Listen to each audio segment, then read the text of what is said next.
نحمده ونصلي ونسلم على رسوله الكريم أما بعد أعوذ بالله من الشيطان الرجيم بسم الله الرحمن الرحيم فلما بلغ معه السعي قال يا بني إني أرى في المنام أني أذبحك فانظر قال يا أبت افعل ما تؤمر ستجدني إن شاء الله من الصالحين إن الله وملائكته يصلون على النبي يا أيها الذين آمنوا صلوا عليه وسلموا تسليما اللهم صل على سيدنا وشفيعنا نبينا مولانا محمد معدن الجود والكرم وآله الكرام وبنيه الكريم وبارك وسلم صلاة وسلام عليك يا رسول اللہ صلی اللہ علیہ وسلم۔ میں نے گزشتہ تقریر میں جو باتیں بتائی تھی حضرت ابراہیم علیہ السلام کے حوالے، جیسا حضرت ابراہیم علیہ السلام کو میں نے بتایا بڑھاپے میں کافی عمر میں ایک اولاد ہوئی حضرت اسماعیل علیہ السلام، بہت محبت کرتے تھے حضرت اسماعیل علیہ السلام سے حضرت ابراہیم علیہ السلام، اللہ کے حکم کے مطابق انہوں نے جنگلوں میں بھی چھوڑ کر آیا، مگر اللہ نے میرے نبی صلی اللہ علیہ وسلم کے بعد سب سے زیادہ کسی نبی کی آزمائش کی امتحان ہوا سب سے زیادہ حضرت ابراہیم علیہ السلام۔ اللہ تعالیٰ نے حضرت ابراہیم کو پھر آزمایا اور اللہ نے حکم دیا، خواب کے ذریعے فرشتے نے بتایا، کچھ حکم سنایا جا رہا تھا کہ ابراہیم اپنی سب سے عزیز چیز کو رب کی بارگاہ میں قربان۔ حضرت ابراہیم صبح اٹھتے ہیں اور 100 دمبے کی قربانی کر 100 اونٹ کی، پھر دوسری رات میں سوتے ہیں، پھر یہی خواب دیکھتے ہیں، صبح اٹھتے ہیں پھر 100 اونٹوں کی بجائے 200 اونٹ کی قربانی کر، پھر تیسری رات سوتے ہیں تو پھر یہی خواب دیکھتے ہیں ابراہیم اپنی عزیز چیز کو، سب سے پیاری چیز کو رب کی بارگاہ میں قربانی دو، تو سمجھ گئے کہ سب سے کوئی محبوب چیز ہے دنیا میں تو میری اولاد، دنیا میں اسماعیل سے سب سے زیادہ محبت۔ صبح اٹھتے ہیں اور آنے کے بعد اپنی بیوی حضرت ہاجرہ سے کہتے ہیں میں اپنے بیٹے اسماعیل کو ایک بادشاہ کی دعوت میں لے کر جانا، بادشاہ کی میرے دوست کی بارگاہ میں لے کر جا رہا ہوں دعوت۔ سجا دھجا کر ان کی بیوی نے زیب تر کیا اور نہلا کر دولہا بنا کر حضرت اسماعیل کو حضرت ابراہیم کے حوالے کر، اپنی آستین میں رسی اور چھری چھپا کر کے نکل جاتے ہیں حضرت اسماعیل کو لے کر۔ جیسے گھر سے باہر نکلتے تو شیطان ملعون کو، ابلیس کو بڑی تکلیف، وہ دوڑتا ہوا چیخ مارتا ہوا آیا اور حضرت ہاجرہ کے پاس بزرگ کے شکل میں آ کر بہکانے لگا کہ ہاجرہ میں معلوم ہے کہ ابراہیم کہاں لے جا رہے ہیں، کہا اپنے دوست کے ہاں دعوت میں لے کر جا رہے ہیں، کہا دعوت میں نہیں، حضرت ابراہیم کو ان کے رب نے حکم دیا ہے کہ اسماعیل کو میری بارگاہ میں قربانی دو۔ حضرت ہاجرہ نے کہا کہ جب رب کا حکم ہے تو ایک اسماعیل کیا 1000 اسماعیل ہو تو میں رب کی بارگاہ میں قربان۔ یہ سن کر وہاں سے بھاگتا ہوا ابلیس بڑی تکلیف کے ساتھ حضرت اسماعیل کے پاس آیا، کہا بیٹا معلوم کہاں جانا ہے، کہا میرے ابا میرے دوست کے پاس لے کر جا رہے ہیں، اپنے دوست کی کہا دوست کی دعوت میں نہیں جا رہے ہو، تیرے ابا تجھے ذبح کرنے لے جا رہے، تیرے رب کا حکم ہے کہ اسماعیل کو ذبح کرو۔ حضرت اسماعیل نے بھی جواب دیا جب میرا رب کا حکم ہے تو میں کیا میرے جیسے 1000 اسماعیل قربان۔ حضرت اسماعیل کے پاس سے حضرت ابراہیم کے پاس گیا اور کہنے لگا ابراہیم بڑھاپے میں ایک بیٹا ہوا، تو اس سے اتنی محبت کرتا ہے، یہ خواب دیکھ کر کے اپنے بچے کو قربان کر رہا ہے، وہ خواب جھوٹا بھی تو ہو سکتا۔ حضرت ابراہیم نے یہ بات سن کر کہا تو ابلیس معلوم ہوتا ہے، 7 کنکڑی اٹھائی آپ، یہ جمرہ عقبہ کے پاس یہ واقعہ ہوا، آپ نے اٹھا کر کے 7 کنکڑی اسے مار، وہ زمین میں دھس، پھر جب جمرہ ثانی کے پاس گئے پھر آپ نے 7 کنکڑی اٹھائی مارا، پھر زمین میں دھس، پھر جب جمرہ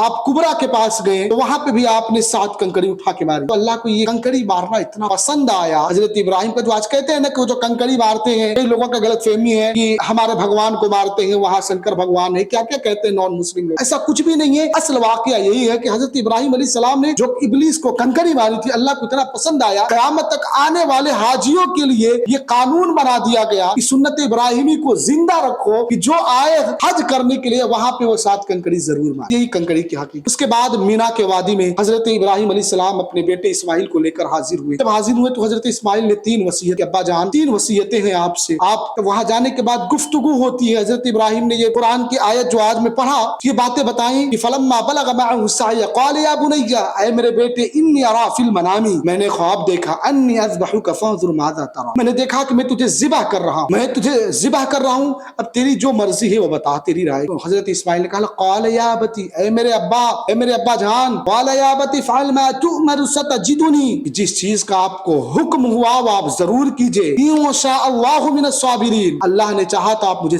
صابر پائیں گے، صبر والے۔ یہ کہنے کے بعد 3 وصیتیں جو کی حضرت اسماعیل نے پہلی بات کہی ابا جان مجھے ذبح کریں آپ، سب سے پہلے آپ میرے پاؤں اور ہاتھ کو رسیوں سے جکڑ، کہیں میرے تڑفنانے کی وجہ سے آپ کی محبت کے جوش میں نہ آ جائے کہ آپ مجھ پہ رحم کھائیں، اور عدل انصاف کی تقاضے پورے کرنے سے رب کے حضور جو آپ نے وعدہ کیا، رب کے حضور جو میرے قربانی دینی ہے اس سے آپ رک نہ جائیں میرے والد گرام۔ اور اس کے بعد کہا دوسری بات آنکھوں پہ پٹی باندھ لیں، کہیں مجھے میرے چہرے کو دیکھ کر آپ کی محبت بیدار نہ ہو جائے، اور دوسری بات مجھے لٹائیں نا تو سینے کے بل نہیں منہ کے بل لٹائیں تاکہ میرے چہرے کو اپنا، اور تیسری بات میری والدہ میری امی کو نا یہ بات نہ بتائیے گا ورنہ وہ پاش ہو جائے گی غم کی وجہ سے، یہ بات نہ بتائیے۔ یہ ساری باتیں کرنے کے بعد حضرت ابراہیم نے رسیوں سے جکڑا، آنکھوں پہ پٹی باندھی، اور باندھنے کے بعد یار جن کے بیٹے ہیں اولاد ہیں وہ اپنی سینے پہ ہاتھ رکھی، اس واقعے کو سنیں، یہ کوئی زبان زبانی اور لفاظی کوئی قصے کہانی نہیں ہے، قرآن کی باتیں میں بتا رہا ہوں، نبی کے واقعے نہیں۔ حضرت ابراہیم نے رسیوں سے ہاتھ کو جکڑا اور جکڑنے کے بعد چھری نکالی، حضرت اسماعیل کے گردن پہ چلانا چاہا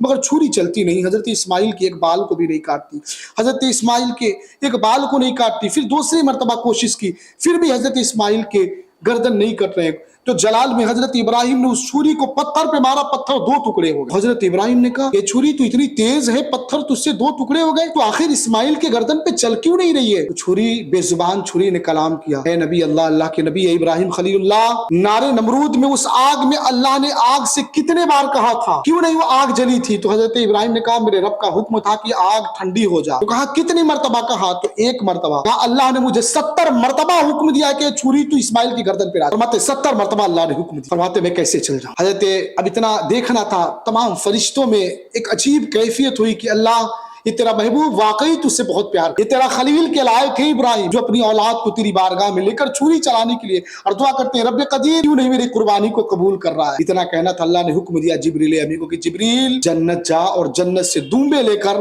اسماعیل کی جگہ پہ لٹا۔ حضرت جبریل علیہ السلام جنت گئے اور جنت سے فوراً جب تیسری مرتبہ چھری چلائے تو حضرت اسماعیل کو ہٹا کر دمبے کو رکھا۔ جب حضرت ابراہیم نے چھری چلائی تو تیسری بار چھری چل گئی۔ جب پٹی کو کھولا تو عجیب منظر دیکھا، حضرت اسماعیل پتھر پہ بیٹھ کے مسکرا رہے ہیں، اور حضرت ابراہیم کہہ رہے تھے حضرت اسماعیل علیہ السلام کی اللہ اکبر اللہ اکبر۔ حضرت جبریل امین نے کہا لا الہ الا اللہ واللہ اکبر، تو حضرت ابراہیم نے کہا وللہ الحمد۔ یہ رب کی حمد، یہ اولاد کو جذبہ، یہ رب کی بارگاہ میں آج تو ہماری قربانی ہی عجیب ہوگی، ہمیں تو اولاد کا بھی حکم نہیں دیا گیا، ہمیں تو بس رب کی بارگاہ میں جانور خرید، مگر آج عوام الناس میں سب سے زیادہ قربانی تو بہت لوگ کرتے ہیں، افسوس کے ساتھ لوگوں کی نیت صحیح نہیں رہے، کیونکہ اللہ قرآن میں فرماتا ہے لن ینال اللہ لحومها ولا دماؤها ولکن ینالہ التقوی، کہ اللہ کے پاس، اللہ کے حضور تمہارے گوشت اور خون نہیں پہنچتے، تمہارا تقوی، تمہاری نیت۔ مگر یہاں حال تو یہ ہے، گوشت فریزر میں گوشت کو رکھ کر کے غریب تمہارے بازو کے تڑپ رہے ہیں، ان غریبوں کے بچوں کے پاس گوشت کی بوٹی نہیں پہنچتے، تم اپنے فریز میں اس کے گوشت کو فریزر میں ڈال دے۔ ایک میں بتاؤں تحریر کہ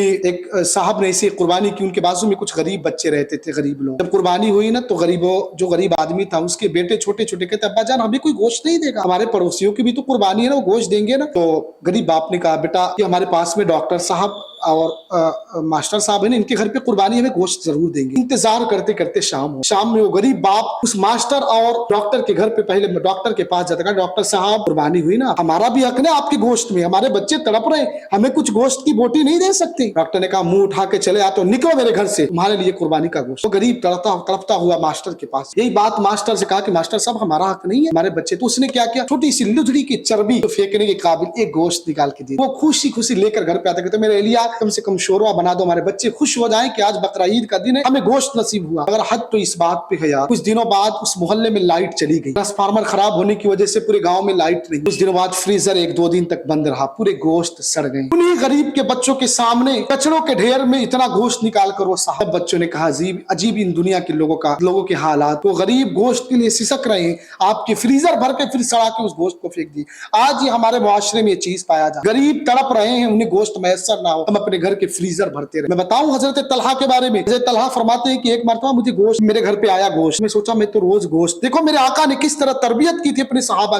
کے اندر، کیا ذوق تھا۔ حضرت طلحہ فرماتے ہیں میرے گھر گوشت آیا، میں سوچا میں تو روز گوشت کھا ہی لیتا ہوں کہیں نہ کہیں سے، میں اپنے پڑوسی کو دے دوں۔ پڑوسی کے پاس انہوں نے گوشت دے دیا رات کے وقت، پڑوسی سوچا کہ میں تو کھاتا ہوں اپنے پڑوسی کو کیوں نہ دے دوں، کرتے کرتے بازو والے پڑوسی بازو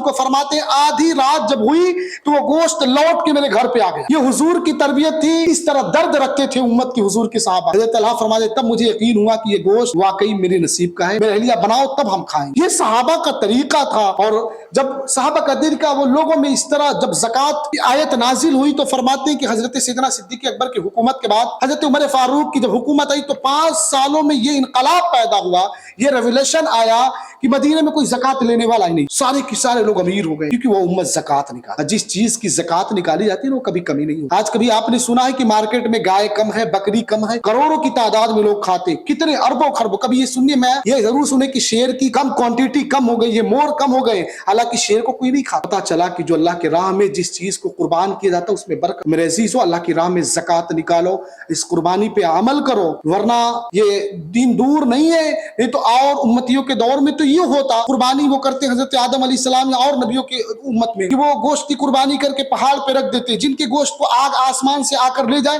ان کی قربانی قبول ہوتی۔ اگر آج تو ہمارے دوران یہ بھی نہیں ہے نا، نبی کی امت ہونے کی وجہ سے ہمارے لیے یہ بہت تحفہ ہے، ورنہ ہم ذلیل ہو جاتے کہ ہماری قربانی ہوئی کہ نہیں۔ تو ساری باتیں رب قدیر جیسی غلطی ہے تو ہم توبہ کرتے ہیں، استغفر اللہ رب من کل ذنب واتوب الیہ۔ اللہ سننے سے زیادہ عمل کی توفیق۔ السلام علیکم ورحمۃ اللہ۔